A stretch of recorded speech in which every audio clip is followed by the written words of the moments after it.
Magic in its purest form was the mass collection of 8 different channeled energies, and the elves called that Kaish. Humans would spend their entire short lifetimes just mastering a single element, a single wind of the 8 laws. Furthermore, because of the natural restrictions of a human body, the further a wizard studied down the path of a particular school of magic, the less attuned he became to reading the others. Wilhelm, for some reason, was the exception to this rule. Maestro looked a little confused. Why do I want to know about some old story that was probably made up like most of the others, then? The Patriarch gasped. Because, Maestro, it was only too true. Not a fable to impress the younger students into joining our order. Not a story to tempt would-be students away from the path of hedge wizardry. He was real. Maestro considered the words. And how do you know that, sir? Because, Maestro, answered the Patriarch. Because you are his descendant. You are his blood, albeit thinned down now, of course.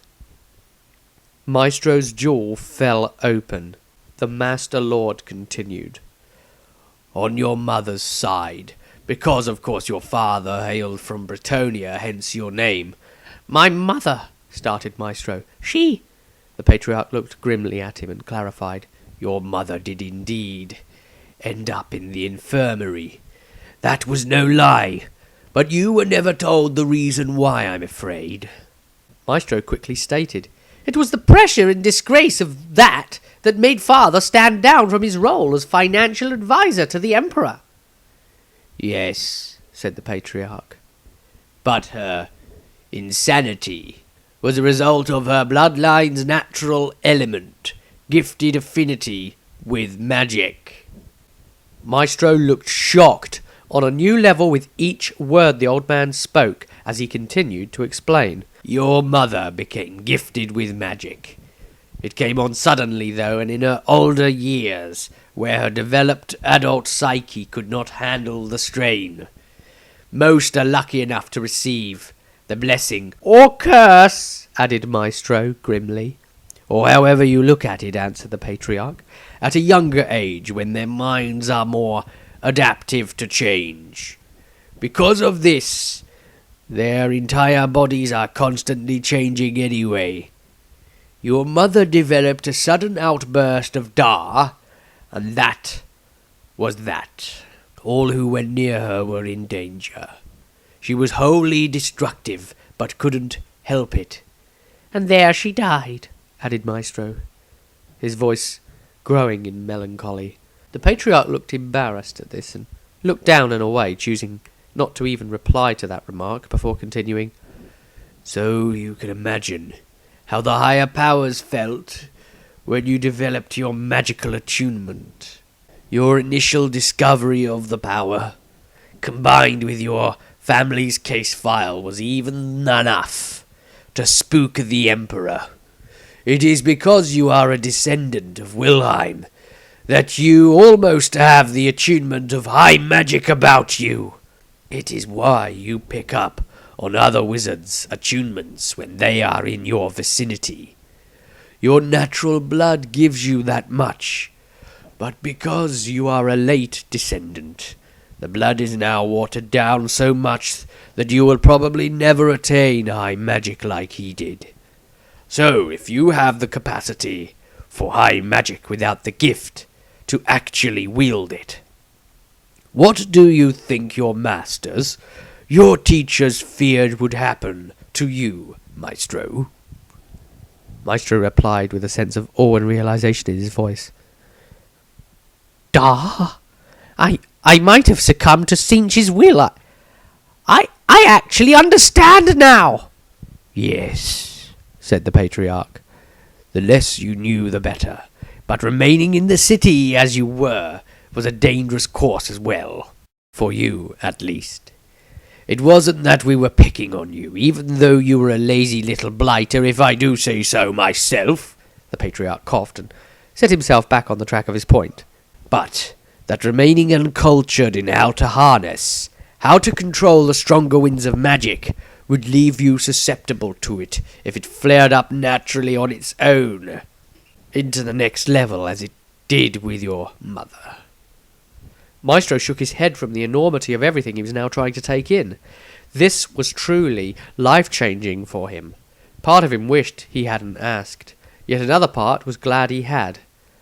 A tear formed in his eye, made all the more ridiculous as he still wore his seemingly upside-down spectacles. The single tear parted away through the black soot on his cheek. "You are naturally talented, Maestro," added the patriarch, "but unmotivated as well. You have grown under our advisement, and are all the better for it. You are a master tactician, if ever I did see one. Did you have any more questions?"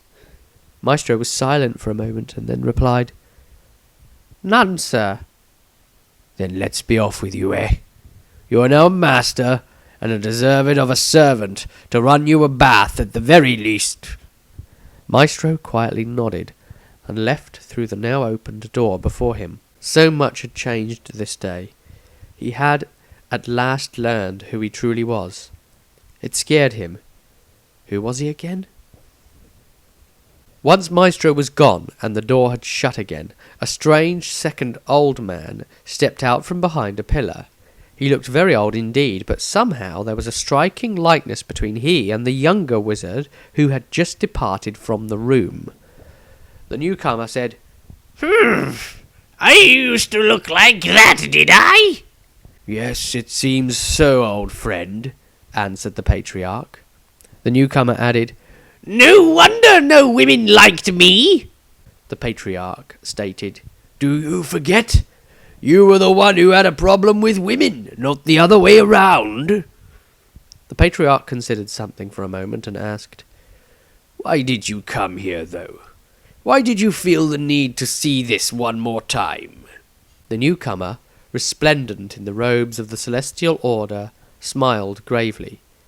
"I am soon to depart this mortal coil.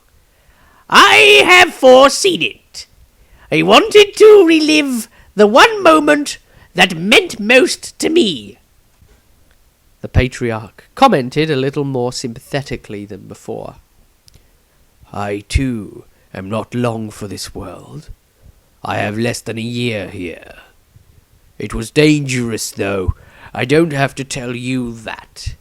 If he had seen you, everything, all you were, all you have become, would have been put into jeopardy.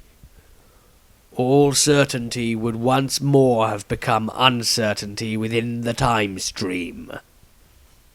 "Well, it worked out all right, didn't it?" said the robed newcomer as he bit down on an apple before adding, "I'll see you around. Make sure you watch over me." "So that you won't have to. Of course I will," answered the patriarch. "Thank you," said the elderly newcomer. "I can go in peace at last." Meanwhile, as Maestro padded down the hallway, he muttered quietly to himself, "I wonder who that old bloke was hiding behind that illusion wall spell. Oh well, it's of no consequence to me. Not today, nothing is." Not today, nothing is.